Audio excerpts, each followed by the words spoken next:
Hello, everyone. I hope you can hear me. Welcome to our monthly webinar. As always, we'll start in 5 minutes for everyone to come in. Let me check my chats. Everyone.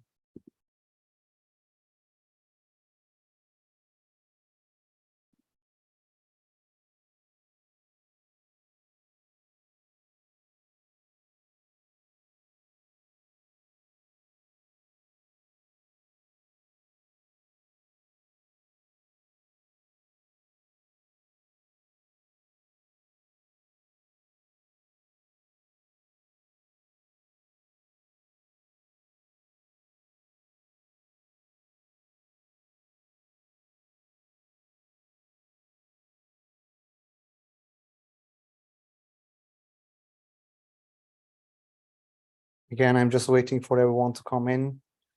I'll wait 4 more minutes. Hello, Michal. Hello, David from Czechia. Welcome to our webinar. Hello, Michael. Welcome. Hello, Mikhail.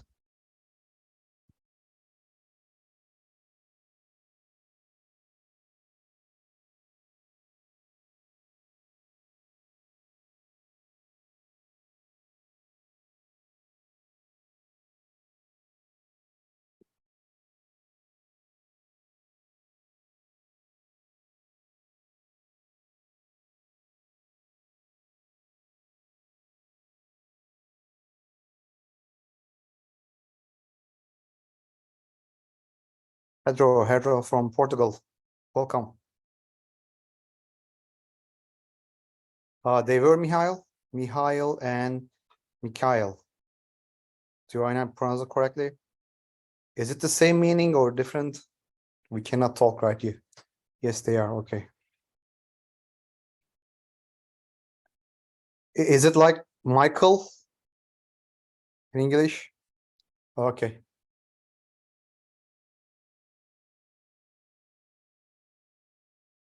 Hello, Mohammed. Call me Misha, sure. Misha is like kind of Ukrainian name, maybe, I don't know. Mikhail in Turkish, yeah, you're right.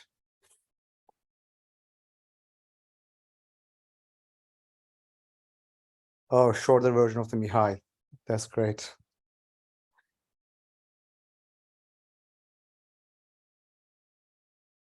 Hello from Chile, Gonzalo. Yeah, in Russian, of course, it's Mihail, of course. Michaelio, Mishko, Misha. Wow.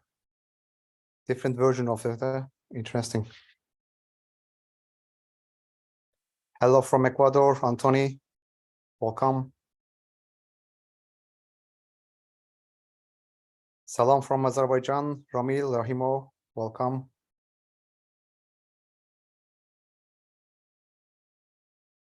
By the way, Mikhail, you're just posting the host and panelists, not everyone. So other people not connect. Biju from Milton Keynes, United Kingdom. Hello. Danish. Welcome. Shashika from Sri Lanka. Welcome. Some of the guys are just posting the host and panelists. You can change it to everyone so everyone can see your message. Yes, Mihail, you fixed it. Now you're posting everyone.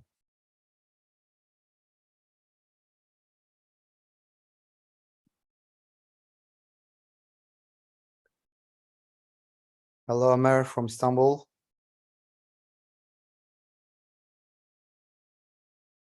Hello, Anthony. You're welcome. This is so interactive. People, Chris from Columbus, Biju from my son, Victor from Kenya, Israel James, hello. You guys all welcome to webinar. Actually, we should do a live session, I guess. You guys should also talk. This is just me.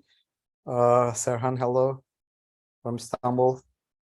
So if it is okay, I'd like to get started with the webinar, but I wish we can have a chat, live chat. I wanted to talk all of you.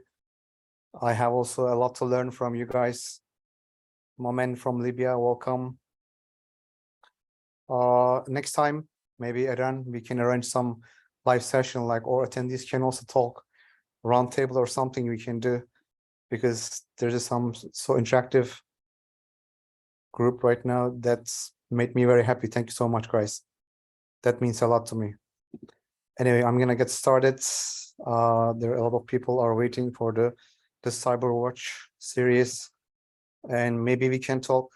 We are talking our marketing team how we can shape this CyberWatch series, since there's too much attention from you guys, too much support.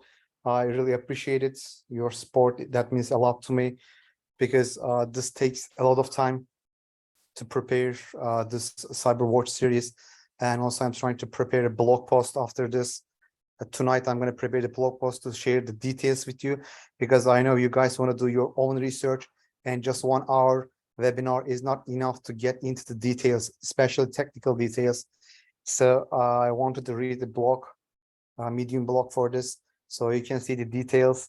I want to also produce much more content and information, of course, free for our community. Recently I established a cyber threat intelligence community in LinkedIn. I can share the link with you. You can join there. I'm trying to provide content in there. Also, we have a Discord channel. Maybe some of you guys know. We are going to share the link. You can join there to us. So together we can create a better community, I believe. So again, welcome to our monthly webinar series, where we will explore the latest developments in the world of cybersecurity. In today's session, again, we will delve into the top 10 cyber incidents that occurred in the past month and discuss their impact on organization and individuals alike. So the people who is first time in here, this is not ordinary cyber news. Like, for example, Move It. It's a huge news, right? It was everywhere. I don't want to talk about the Move It, because you already know the details, technical details and everything. What I'm trying to do with the CyberWatch series, to bring you interesting news, like something new, some tactics, new threat actors, new malwares, new, let's say, TTPs. So something different. So I'm trying to eliminate the usual content. I'm only trying to bring to you the interesting ones. So without further ado, let's get started and take a look what happened in June, actually, in CyberWatch. So one of them is there is a one web APK phishing attack. This is a video for that one. This attack is very dangerous. It is for Android phones. I have a video for you. On the left side, you're going to see the victim's phone. On the right side, you're going to see the attacker's phone. Let's take a look.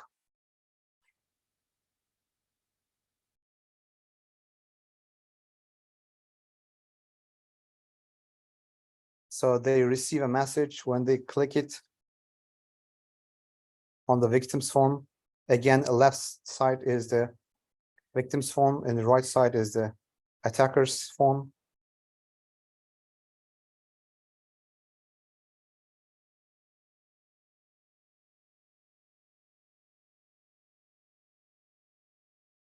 So the web APK technology for phishing attack, they recently used a lot. Web APK is a technology that enables the creation of web applications that can be installed on the Android devices as native applications. This is a part of a broader trend called Progressive Web Apps, PWA, which aims to enhance the functionality and performance of the web applications. Web APKs works by generating an APK, Android package kit file for web application. APK is a file format used by the Android operating system to distribute and install mobile applications. When a user chooses to add home screen, let me repeat the video again, if in case you missed it. When a user chooses to add a home screen, a web application, the Android system automatically generates an APK file for the application. A key element of the web APK technology is the manifest.json file, which is a configuration file for the web application. The manifest.json file contains information such as application name, icons, theme color, screen orientation, and start URL. This allows Android system to know what the application should look like and how it should behave. One of the main advantages of the web APK technology is that it allows the installation of web applications directly from the browser without the need of use Google Play Store. So this is the most dangerous part for the web application phishing attack. So I'd like to give more information about the web application phishing attack since it is relatively new. The attack began with the victims receive SMS messaging suggesting that the update mobile banking application. The link contained in the message let the site that use web APK technology to install a malicious application on the victim's device. Crucially, this installation process did not trigger typical warnings about installation from untrusted sources. After the installation, the application presents the user with an interface imitating a mobile banking login panel. Subsequent screens ask the user for a login, password, two-factor authentication code, and SMS code, which was already being used for transaction authorization. So how web APK works in practice, the user opens a page in browser. The browser sends an HTTP GET request to the server. The server responds to the request, sending an HTTP 200 response containing HTML, CSS, and JS. The browser displays the page to the user. The user clicks on the web APK installation button. The browser sends a web application installation request to the server. The server responds to this request, sending the application manifest. The browser displays an installation prompt to the user. The user accepts the installation. The browser installs the web application on the user's device. The user launches the web APK on their Android device. Android delegates the browser to download the page content defined in the manifest. The browser sends another HTTP GET request to the server. The server responds to the request, sending an HTTP 200 response content, HTML, CSS, and JS files. The browser loads the page in the web APK on the Android, and Android displays the page in the web APK to the user. So please be careful about the web APK phishing attacks. Recently, it is increasing, and it is, as I said, really relatively very new technique used by the threat actors. So in June, we analyzed there was a huge campaign which was led by the anonymous Sudan. They attacked a lot of countries in the West. Since its inception on January 18, 2023, Anonymous Sudan is a self-identified cyber activist group, has rapidly gained notoriety for its aggressive campaigns against the selected nations and entities, and the group has actions and motivations present a significant case study in the evolution of cyber attacks. So when we analyze the Anonymous Sudan group's campaign, we can see their aggressive movements, and we can understand how cyber war is going to be changed. That's why Anonymous Sudan's campaign is very important to analyze for researchers. The birth of the Anonymous Sudan Telegram channel, it is born out opposition to the perceived international hostilities towards Sudan. The Anonymous Sudan Telegram channel issued a clear and straightforward initial statement.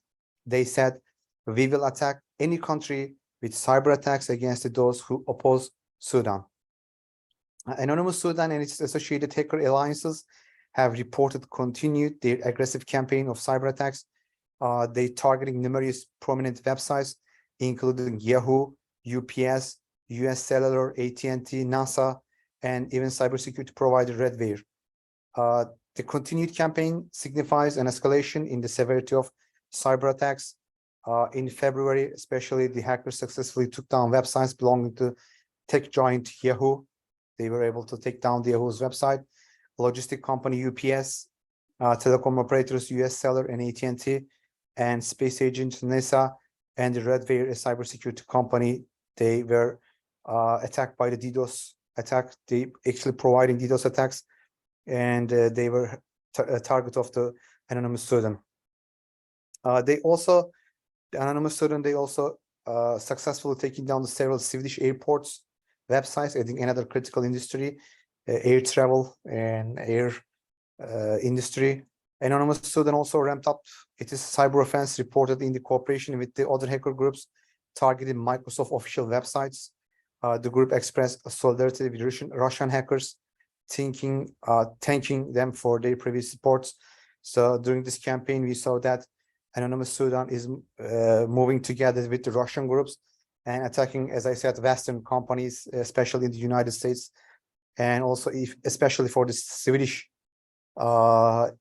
companies and organizations and public institutions, just because of, if you guys know, there's a one Quran burning event or something in Sweden that was made very angry. Sudan, Anonymous Sudan, they targeted a variety of Swedish sites, ostensibly a reaction to the incidents involving the desecration of the Holy Quran in the country. The affected websites represented a diverse range of sectors, from governmental institutions and military to education, banking, and even airports.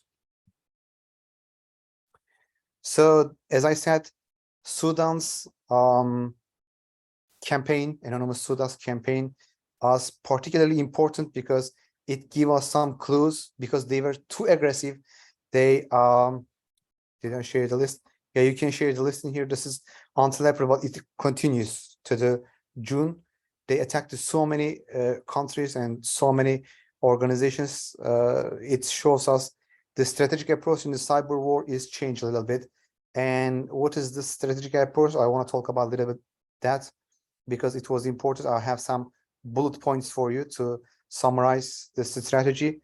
The hacker group appears to have developed a strategic approach to their cyber attacks, focusing on the key sectors that are critical to the nation's function and well-being. So when Anonymous Sudan or any threat actor attacking any country, they are not attacking randomly. What they do is they found the nation's function and well-being sectors, critical sectors.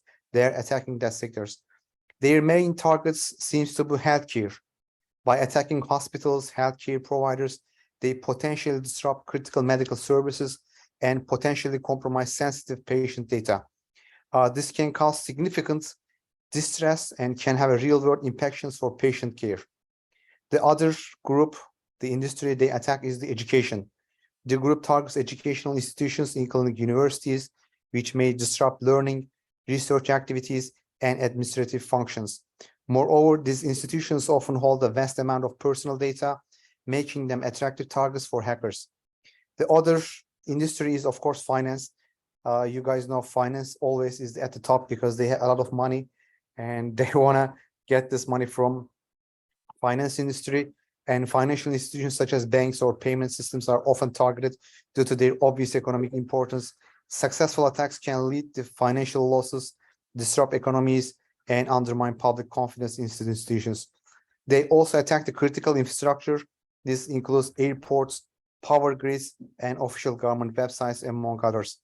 Attacks on these services can cause massive disruptions, financial loss, and can impact national security. While I was working for the NATO from 2016 to 2018, NATO gave me a specific job to do red teaming on the smart grid. Like, they asked me to do the research. They give me very huge funding. I established a lab there just because NATO wanted to learn how hackers can get into the critical infrastructures. So critical infrastructures, as I said, smart grid, and those things are very important.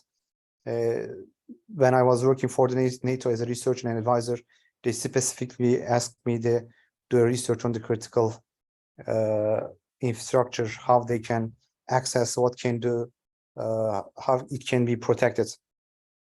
So Anonymous Sudan primarily utilized the distributed denial of service attacks, DDoS attacks, which overload service with an immense volume of requests, causing target systems to slow down or crash. This disruption in service can lead to significant finance and reputational damage for the targeted organizations. In some instances, the group demands a ransom to cease their attacks. That means this is not just all political, as you can see. When we talk about the motivation behind the APT groups or ransomware groups, do you guys remember? I always say money comes first, because without money, they cannot operate. even if there's other motivations like political or I don't know, governmental, any other reasons, the first thing is money. If there's no money, no threat actor can operate, no APT group, no ransomware group. So in some cases, when we analyze the Sudan's attack, even if they see very political, as you can see, sometimes they ask for money. So it is not just all political. Money always is an issue. So this strategy reflects clear intent to cause widespread distribution and damage. So there's a one ransom family I would like to mention to you, which is Big Hat. Big Hat is very important just because the ransom, it's a new ransomware family, and its variant named Big Hat emerged in May actually, with at least 2 variants of family being documented.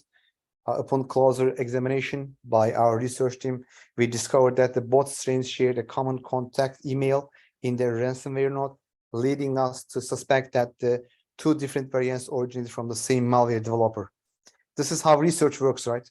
When you analyze, it seems there's 2 different ransomware, but when you analyze the details in research, for example, we realized that both ransomware using the same email. Just from that clue, we can understand this email is actually developed by the same threat actors, and they probably working with the same technique and techniques. They're in the same family.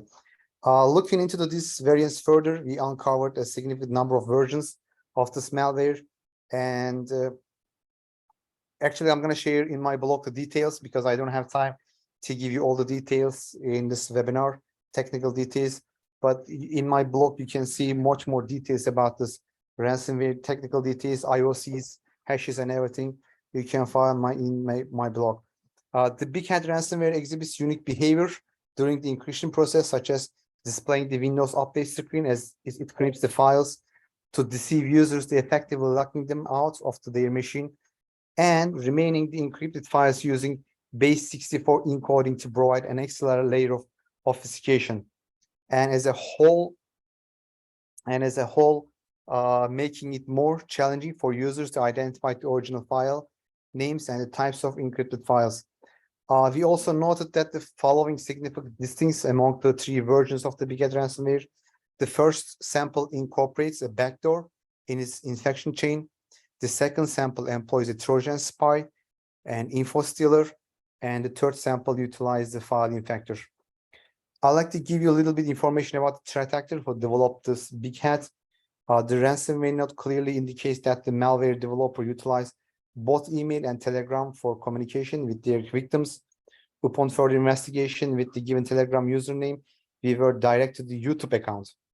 The account on the platform is relatively new, having joined in April 19, 2023, with total of 12 published videos as this webinar began. This YouTube channel showcases demonstrate of the pieces of malware the cyber criminals have.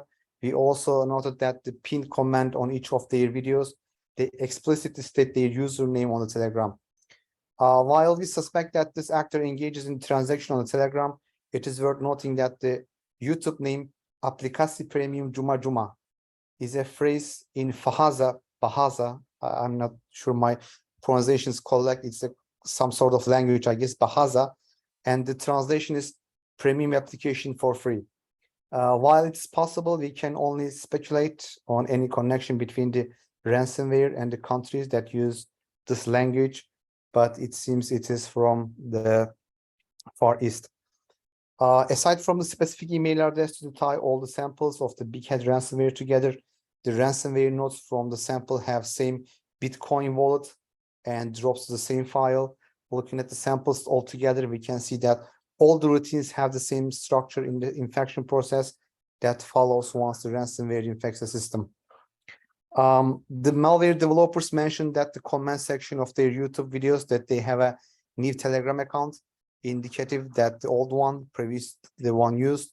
We also checked their Bitcoin wallet history and found transactions made in 2022. While we are unaware of those transactions the history implies that these cyber criminals are not new at this type of threats and attacks. although they might be sophisticated actors as a whole. So all these clues, all these things, bit wallets, their YouTube accounts, that's how threat intelligence work actually. As you guys know, some of the webinars I'm talking, the cyber threat intelligence has to be predictive, not just proactive. That's why from all these clues, we're trying to give you insider information so you guys can develop better strategies. So discovery of big head ransomware as a developing piece of malware prior to occurrence, and any actual attacks on infection can be seen as huge advantage for security research analysts, and analyzing and reporting of the variants provide opportunity to analyze the cause. Actually, one of the organizations, they have analyzed this ransomware very technically, very good. Also, I'm going to put that link to my blog and share it our Discord channel. I'm also going to share the Discord channel link with you. If you can just go to our Discord channel at the end of the webinar, I'm going to share the video of this webinar and the blog post in there. But the blog post is going to be mostly going to be ready tomorrow, I guess. So you can find much more details in there. If you miss anything from my explanations, don't worry about it. You'll see it in the my blog post. As I said, we don't have much time to explain the details in here. There's one emerging threat group, Storm 0558, from our research group. Especially, I want to thank Serhan, who drew my attention to this group. This group plays important role, especially in June. So that's why I like to mention a little bit about this group. The Microsoft has mitigated an attack by China-based threat actor. They call it Storm 0558, which targeted customers' emails, and Storm 0558 primarily targets government agencies in Western Europe and focus on espionage, data theft, and the credential access. Based on customer support information, Microsoft began an investigation. Takes a couple of weeks, I guess. Then they realized the 55 organizations, including government agencies, are affected by the threat actors' actions. What they did is actually Microsoft account customer signing key. They use it. Microsoft has completed mitigation of this attack for all customers, and they published a blog post, what actions should be taken. I'm also going to share that blog post with you, what kind of action should be taken. And they also said their telemetry indicates that they have successfully blocked Storm 0558 from accessing customer email using forged authentication tokens. No customer action is required. This statement is from Microsoft. Microsoft has conducted all targeted or compromised organizations directly. This is also from their statement via their CNAT admins, and provided them with important information. If you are using Microsoft admin panel, you can find the details in your admin panel. If you have not been contacted by the Microsoft, you should contact Microsoft immediately about this Chinese group's actions. Also, Microsoft is partnered with the DHS, Department of Homeland Security, CISA, and other law agencies, enforcement agencies. And with the investigation, they said Outlook Web Access in Exchange Online and Outlook.com, they forging the authentication tokens and they use the user email. So the threat actor used the accurate MSA key to forge the tokens to access the OVA and Outlook files, and MSA key and Azure AD enterprise keys are issued and managed from separate systems and should only be valid for their respective systems. The actor exploited a token validation issue to impersonate Azure AD users and gain access to the enterprise mail. So far, no indication that the Azure AD key or any other MSA keys were used by this actor. OWA and Outlook.com are the only services where we have observed the actor using token forge with the accurate MSA key. As I said, Microsoft has mitigated the accurate MSA key, and their telemetry indicates the actor is not active anymore. It was blocked by the Microsoft. So Microsoft blocked the usage of tokens signed with the accurate MSA key in OWA, preventing further threat actor enterprise mail activity. Microsoft also completed the replacement of the key to prevent the threat actor from using the forged tokens. And Microsoft also blocked usage of token issued with the key for all impacted customers and consumers.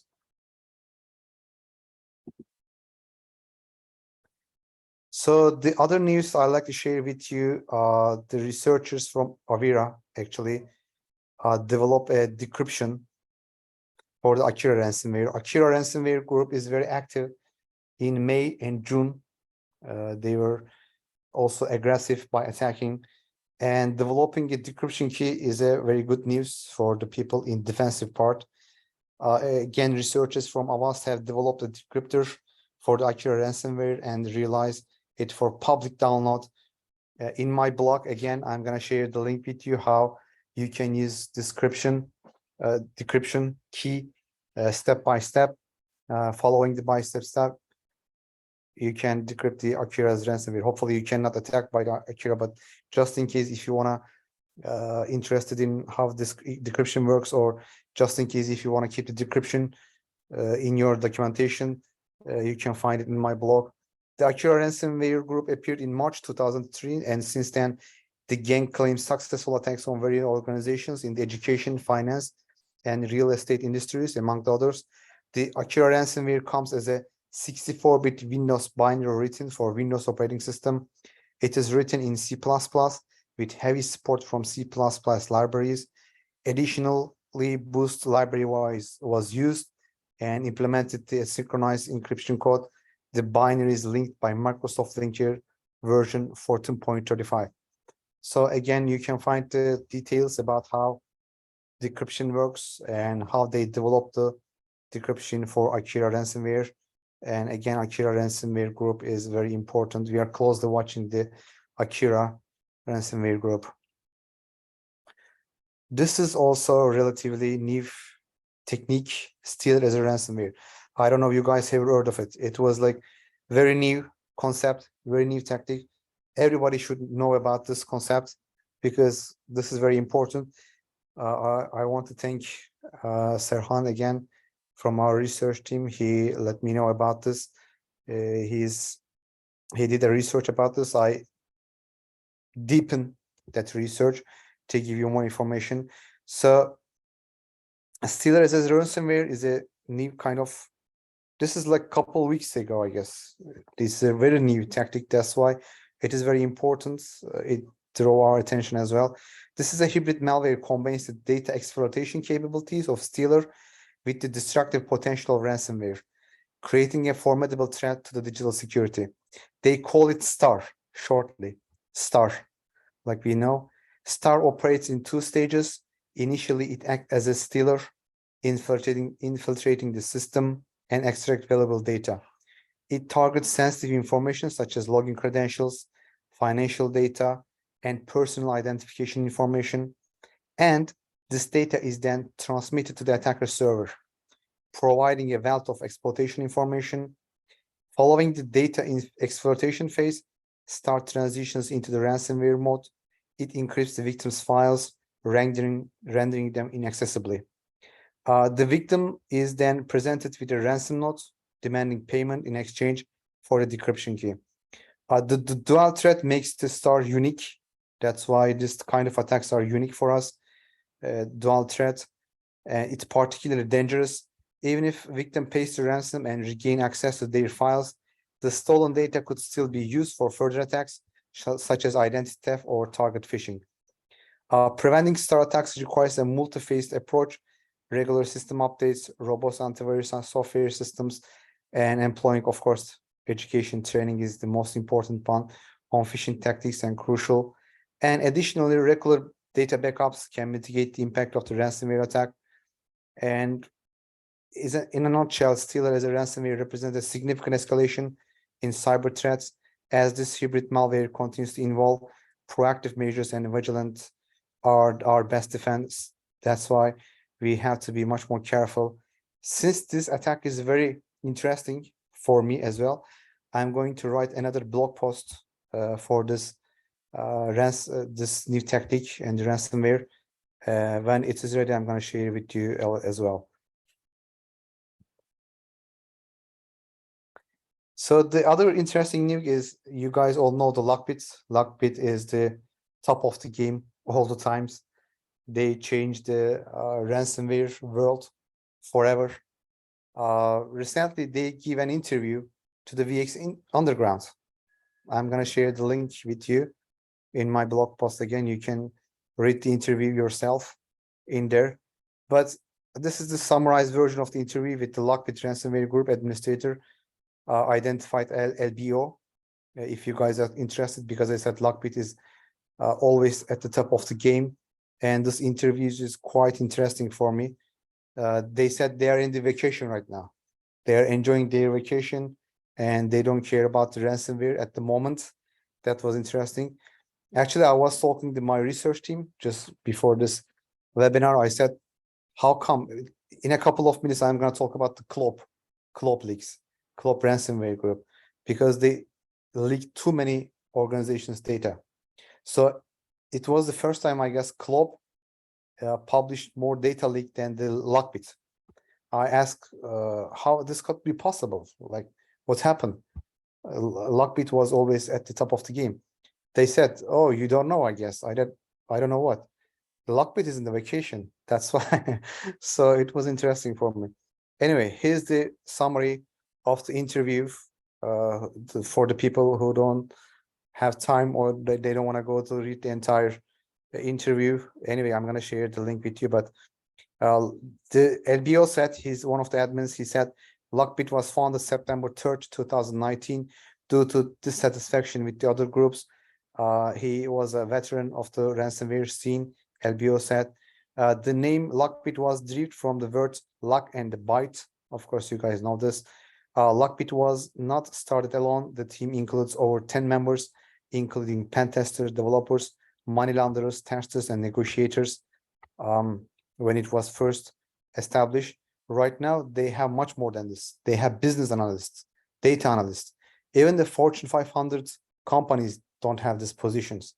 So if you take a look at the Lockbit, Lockbit is performing performance much better than the Fortune 500 companies. They even purchase security products. They publish advertisements. They said, for example, we need a carbon black. If any of you guys can give us a better price. So they think about their security. They take care of their employees. They give open they give open gifts to their things. They have some promotions. For example, if you bring talented guy to the Lockbit, they pay you extra money. That was very interesting by the Lockbit. They have interesting things. For example, if you guys remember, once they said if you tattoo Lockbit's logo in your body, we are gonna give you like $100 or something. I don't remember. Anyway, the other notes, my notes from the interview, they said substance abuse is an issue in ransomware groups with some members using cocaine and marijuana. That was interesting for me. The current Lockbit team is still present in Lockbit 3.0. If people leave, LBO recruits new members immediately. LBO manages internal conflicts by firing or creating conditions for the person to leave on their own. And LBO, again, LBO is it LBO or LBO 0? I don't know. LBO is the admin at Lockbit. He says, hires different specialties for any work, acting as a manager. LBO enjoys his job and doesn't feel stressed despite running the large cyber cartel. And Lockbit has no more than 100 affiliates at the moment, but LBO dreams of having 300 partners. LBO does regular purges and blocks inactive affiliates. LBO personally negotiates for an increased percentage ranging from 30%, 50%, depending on the complexity and effectiveness of the negotiations. So he says he's a good negotiator. And LBO has observed a decrease of affiliates since the beginning of Russian-Ukrainian conflict.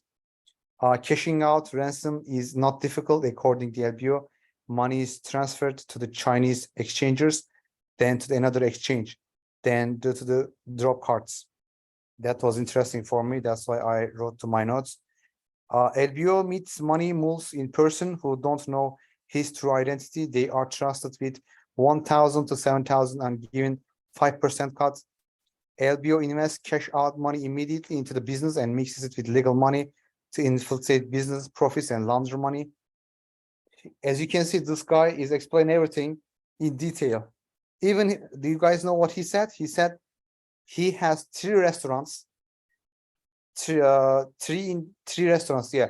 2 in China, no, 3 restaurants in China and 2 in New York.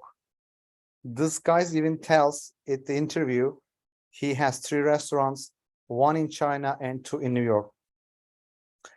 The LBO's message to the threat intelligence, the FBI, and the antivirus companies are: work better, free Assange, don't watch your users, respectively. This is the 3 message to cyber threat intelligence community from the LBOs.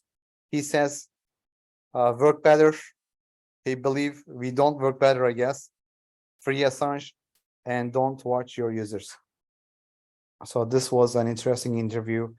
I try to share my notes with you if you have some time. So let's talk about the Klops leaks. This is very important.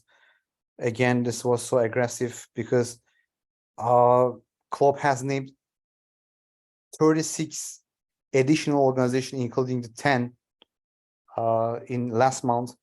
The number is going up and up, spanning the insurance and the technology industries as well. The US majority has held over 80% of the newly named organizations do business in the United States. And as the 4 leaks, Klop has tended to release data in the same order as it is named organizations, with about 10 days between the initial naming and the release of data. So most of the time, Klop gives 10 days to companies to decide either pay money or I'm going to publish your data. A few organizations has been redacted as well, so we won't expect to see leaks from them. The list goes down. There's a huge list. They even published an announcement on their website, since there's too much data leak. They, in their official websites, they're claiming that they were mispresented by the media. Only story is we want money from our work. Again, you guys can see it, right? This is the message from the ransomware group. We always keep saying their main motivation is money. Money, money, money. Money comes first. So that's why I want to bring the screenshot to you. This is an official statement from Klop. They hacked too many organizations. Their only statement is, only story is we want money for our work. That's the only statement comes from Klops. They said we just want money, nothing else. Don't misrepresent us. So on June 19, Klop has listed 3 new organizations and removed 2 others, bringing the running total 40 organizations on its list. 40 is too much, as you can see. We also saw that the first possible instance of the leaked data after one named organization apparently refused to engage in the negotiations, according to the Klop site. It is possible that we will continue to see leaks from other organizations as the Klop Institute deadlines come and go, or as companies decline to work with Klop. The number of potential breach organizations so far is significantly greater than the initial number, named as a part of Klop's last MTF exploitation, the FOTRA Go Anywhere MTF campaign, CVE 2023-0669. Klop named 7 organizations in the first week of the posting Go Anywhere victims, compared to the 13 movie transfer victims in the first 24 hours to release.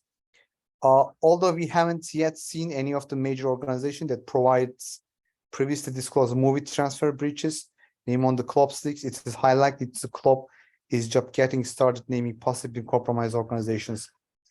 Klop continues to ramp up naming Go Anywhere victims, releasing in March. They named additional 95 organizations, 52 of the organizations is single. They published, they said 91 organizations. I'm sorry, I couldn't speak. They said they hacked the 91 organizations and they name it 52 of them in one day. That's a huge number. So it is possible that we will see similarly large dumps of the organization names in the coming weeks. that's possible. According to Shodan, over 2,500 movie transfer instances were vulnerable to the exploit, more than double the 1,000 exposed instance of the Go Anywhere. On the flip side, though, they hope that companies have implemented some lesson learned from the Go Anywhere MTF compromise, which would minimize the extent of the movie transfer attacks. That's our only hope. They took actions for these vulnerabilities. So what's next? By targeting vulnerable enterprise FTS software, CLOP can efficiently compromise many organizations, even those with the cybersecurity teams and budgets, because most of those organizations, they don't take actions for old vulnerabilities. We always keep saying, this is very critical, guys. APT groups, I have statistics for this. I had another webinar this morning. It was closed webinar for the CISOs. I tried to explain the CISOs a couple of things. There are some misconceptions.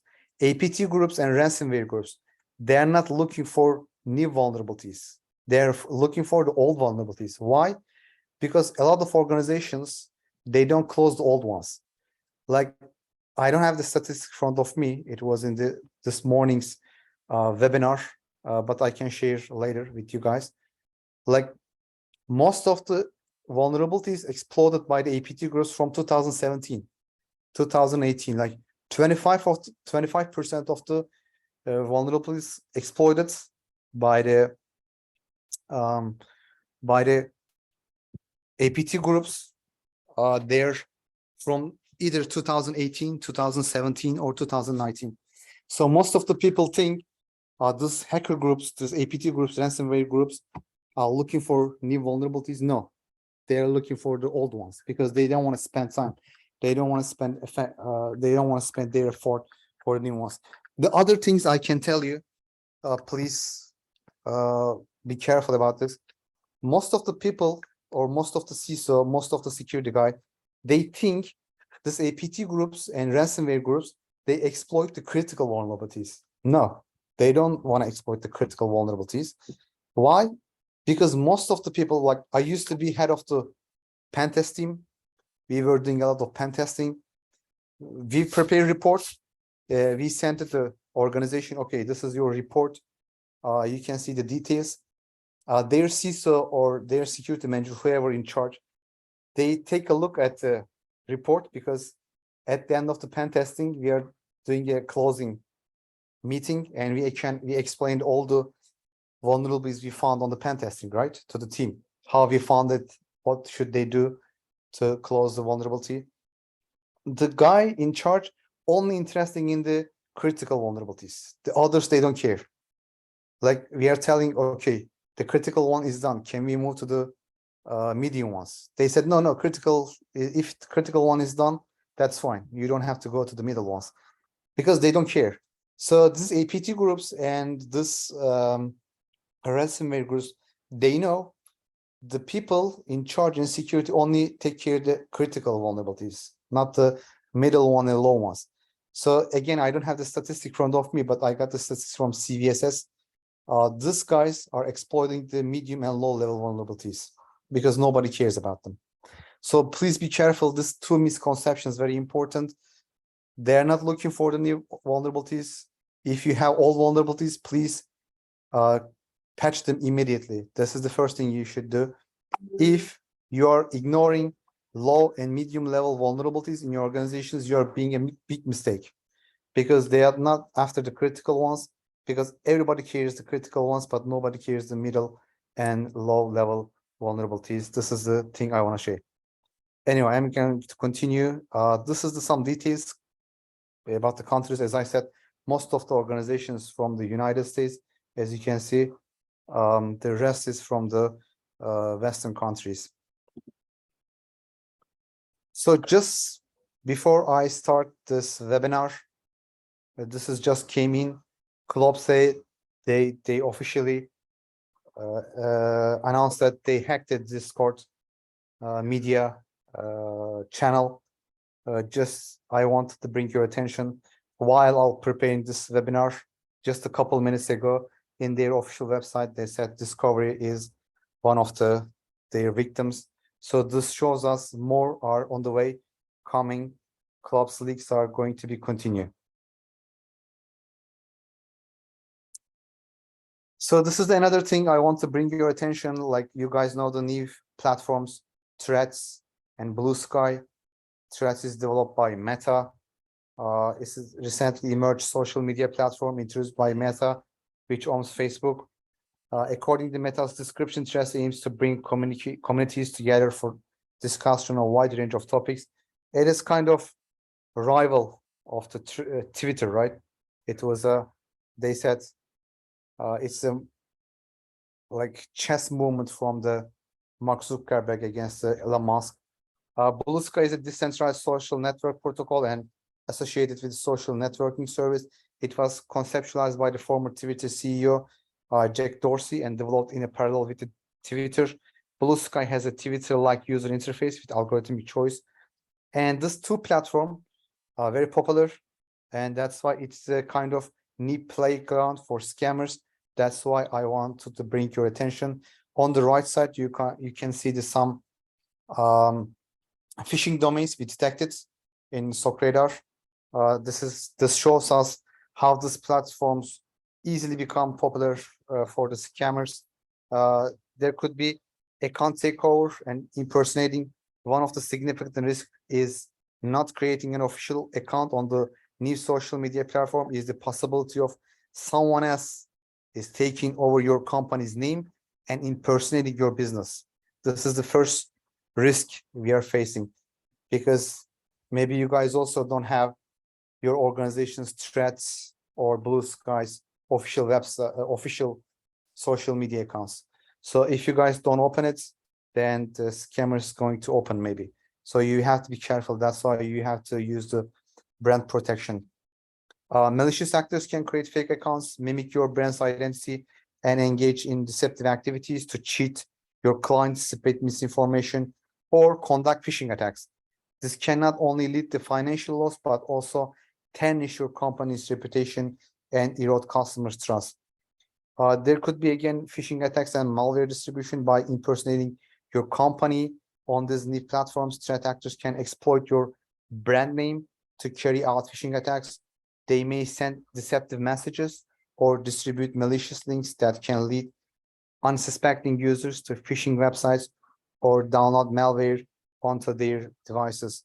Falling victim to such attacks can compromise sensitive information, harm your customers, and potentially damage your company's reputation. So you have to be careful. And one other profile I want to talk about is the Turla. Turla is one of the important APT actor because if you guys remember in the last CyberWatch seminar, we talk about the snake malware. Snake malware was developed according to the CISA, United CISA CERT, or we can say CERT. According to their statement, they said it is the most sophisticated malware created for espionage so far, and they couldn't see the any more dangerous espionage tool so far, and that's we analyze.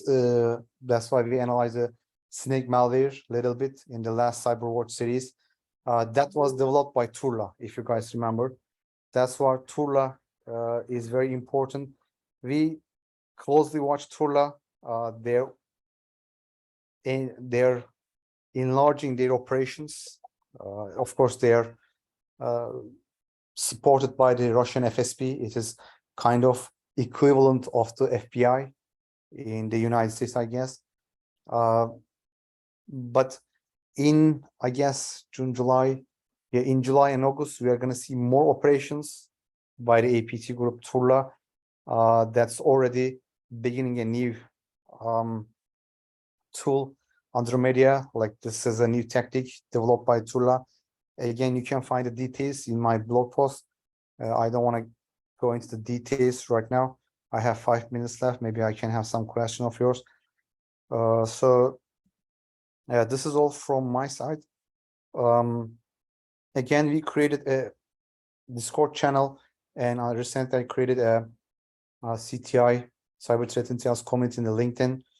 I can share the link with you guys. Eren, did you share the link?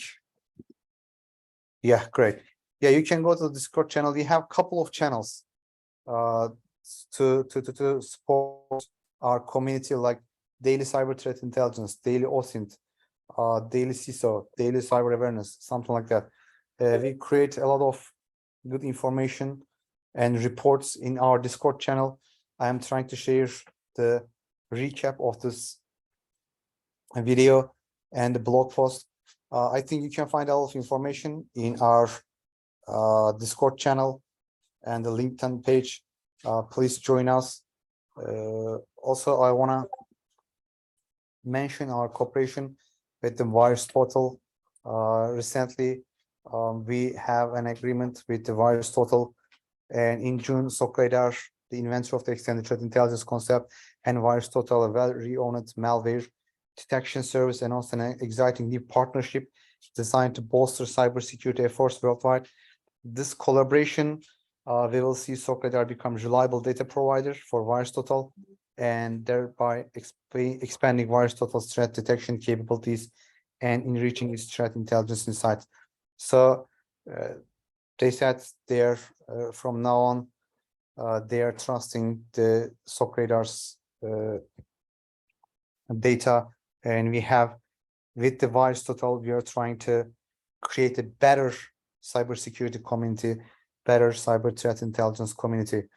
With the growing needs of the robust cybersecurity tools in today's digital landscape, as you guys know, this partnership represents a significant stride in combating the evolving threats.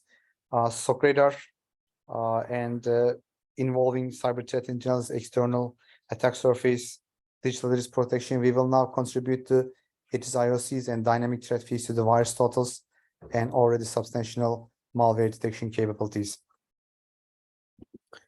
So thank you so much, guys, for joining me today on the latest developments on the cybersecurity.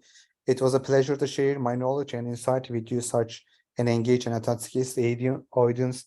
You guys are so attractive that make me very happy. When the audience is so interactive, asking questions and engaging, it is much better for the guy who prepares the webinar, everything, to prepare better things. Anyway, let me take a look at the questions if you guys have quickly. Any of you can, if you wish to leave, you can leave. That was the end of the webinar. I'm just trying to answer the questions if you guys have in the chat session or Q&A session. Chris just came from the Move It meeting. Asaful from Bangladesh. Hello, Asaful. Greetings from Denver, Colorado. John Williamson. Hello, John. Is the slides to be changed? Just the slides didn't change? Great blog and the video post in Discord. Thank you, Mohammed Rafiq. Great presentation. Thank you, Pablo Barrera.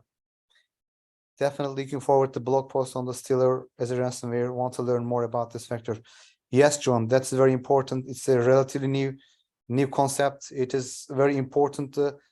That's why I'm trying to do, John, bring the new concept to you, not the old news. Like as I told you, there's no point for me to talk about the Move It in this webinar because you guys already know everything about the Move It. So instead of that, I'm trying to bring you the interesting new concept, new threat actors.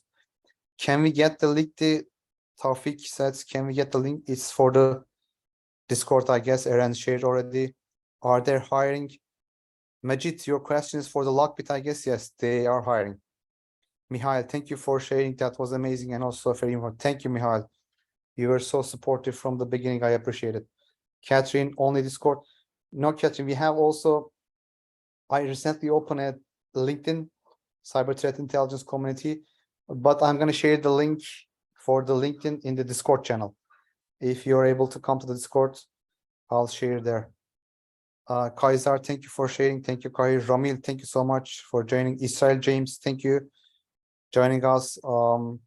Sharif, thank you. Mihail, thank you again. Shashika, thank you. Freddy, thank you. Pratik Lagaskar, thank you. David Howling, thank you so much, David. You have a nice day as well. Maria, thank you so much. Cihat Emre, thank you. Mihail, awesome. You're awesome, Mihail. Thank you so much. I really appreciate your support. Susanna, thanks. Mikhail, Hanslik, thank you so much. Alberto, thank you. Serhan, thank you so much. With your help, it was much better. You are awesome as well. Thank you. Kaiser, will the recording will be shared? Kaiser, yes. As I said, I can share the link on the Discord because we share everything in there. If you can come to the Discord, you can share the link to the blog, please. Pedro, blog is not ready. It can be ready for tomorrow, I believe, because I was too busy to prepare the webinar today. Didn't get a chance to prepare the blog, but it will be ready, and I'm going to share on the Discord. Katrina, looking forward to next session. Me too. Looking forward to see you in the next session. Yes, you can share it. Recording. Yes, I'll share the recording on the regards from Kiev, Ukraine. Hello, Kiev, Ukraine. Hi. Thank you so much, Eric. Asish, thanks. Please keep doing this. Thank you so much, as I appreciate it. Ernesto, thank you so much. Great info. Thank you. Iwan, thank you from Mexico. Will there to Michael? Yes. Share the weekly threat intel. For weekly threat intel, we shared already the link for freemium page, Mohammed Rafik. You can go there and there's a weekly intel you can get your inbox, but it is not part, it's automatically provided by our platform. So if you just use the link, freemium link, and log into our platform, you can get the weekly threat intel. Share on the LinkedIn page, please. Pedro, yes, the LinkedIn page I'm going to share on the server, Discord server. Thank you, Mahesh. Kaiser, thank you. Mohammed Rafik, thank you. So we don't have any much questions. If you guys have any questions, anything to comment, as I said, we have Discord channel. We can discuss. You can share your own experiences. Please share your documentation, share your news. With sharing is caring, of course. We can create a better community. If you guys have any opinions, like how we can develop ourselves, how we can bring more useful information to you. Like, for example, one of our listeners who said, okay, the webinar is very good, but we cannot see the details. Could you please write a blog post with the details? This is how this idea came from you, actually. So if you guys have any opinions, please share. We are more than welcome because we want to develop ourselves. We want to give you better understanding, much more details. But please let us know what you guys think, how we can make ourselves better. Thank you so much. I don't know how to pronounce GDE, Dharma Sangha. Thank you so much. I appreciate your support. You guys take care of yourself. Hope to see you all in the next session.